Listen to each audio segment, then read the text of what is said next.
Siapakah Insinyur Salah Atiyah ini? Mengapa kematian beliau menggemparkan Kairo? Dengan pemakamannya yang dihadiri lebih dari 1,5 juta orang. Mari kita simak kisah dari Asosiasi Universitas Islam Mesir ini. Al-Kisah dari kampung kecil bernama Tafahna al-Ashraf, distrik Middle Ghamir, Provinsi Dakohliyah, Mesir, ada 9 orang sarjana miskin lulusan Fakultas Pertanian.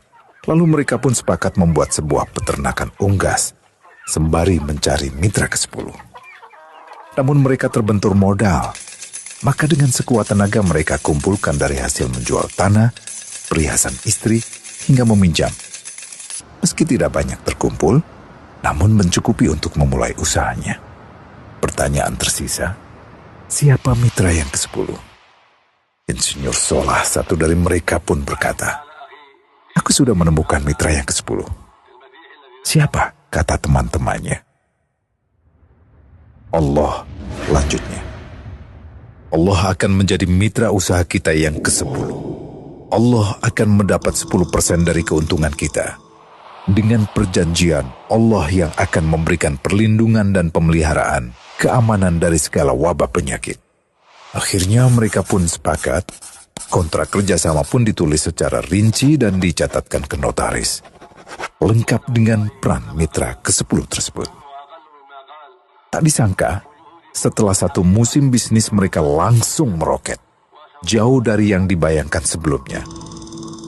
Lalu mereka pun kembali bersepakat menambah jatah keuntungan mitra ke-10 menjadi 20% di musim kedua. Dan begitu seterusnya hingga mencapai 50%. Lalu bagaimana keuntungan mitra ke-10 itu dialokasikan? Dimulai dengan membangun sekolah dasar Islam putra, lalu lanjut putri, kemudian sekolah menengah putra, kemudian putri. Tambah lagi madrasah aliyah putra, lalu putri. Tapi karena keuntungan terus membanjir, akhirnya dibentuklah Baitul Mal. Dan mereka pun mengajukan ke pemerintah untuk membangun universitas di kampung. Awalnya ditolak dengan alasan tiadanya akses bagi para mahasiswa. Tak berapa lama mereka pun mengajukan pembangunan universitas lengkap dengan stasiun kereta beserta jalurnya dengan biaya mandiri.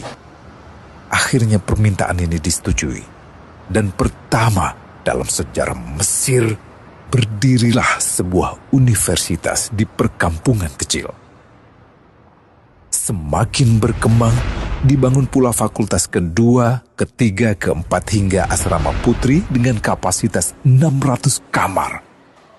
Lalu asrama putra dengan 1.000 kamar. Tiket kereta api pun digratiskan untuk memudahkan transportasi menuju kampung tersebut.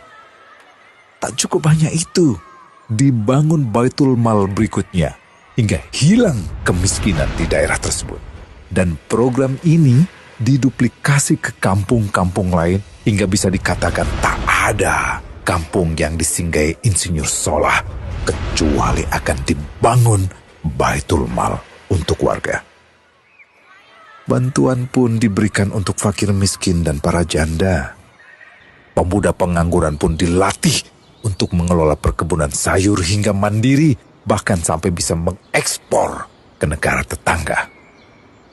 Pada saat panen raya, seluruh penduduk dikirimi paket sayur. Di hari pertama Ramadan diadakan buka puasa bersama untuk seluruh penduduk desa. Mereka memasak dan hadir ke lapangan yang dipenuhi beraneka makanan. Disiapkan juga perabotan untuk gadis-gadis yatim yang ingin menikah. Dan ini semua merupakan sedikit dari banyaknya kebaikan yang dilakukan oleh Insinyur Salah.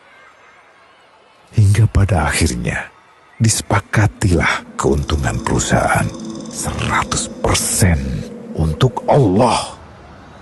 Insinyur Salah yang awalnya adalah salah satu mitra usaha berubah menjadi karyawan Allah. Dia hanya menerima gaji, namun dia memberikan Tuhannya syarat agar membuatnya hanya butuh kepadanya dan hanya meminta kepadanya. Inilah sosok Insinyur Salah Atiyah, aktor utama kisah menakjubkan ini. Keikhlasannya membuat ia sama sekali menolak terkenal di media massa.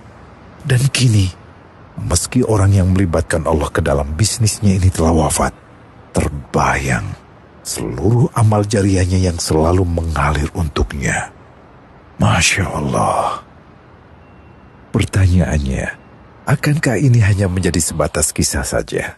Atau menjadi teladan bagi kita untuk mengikuti jejaknya?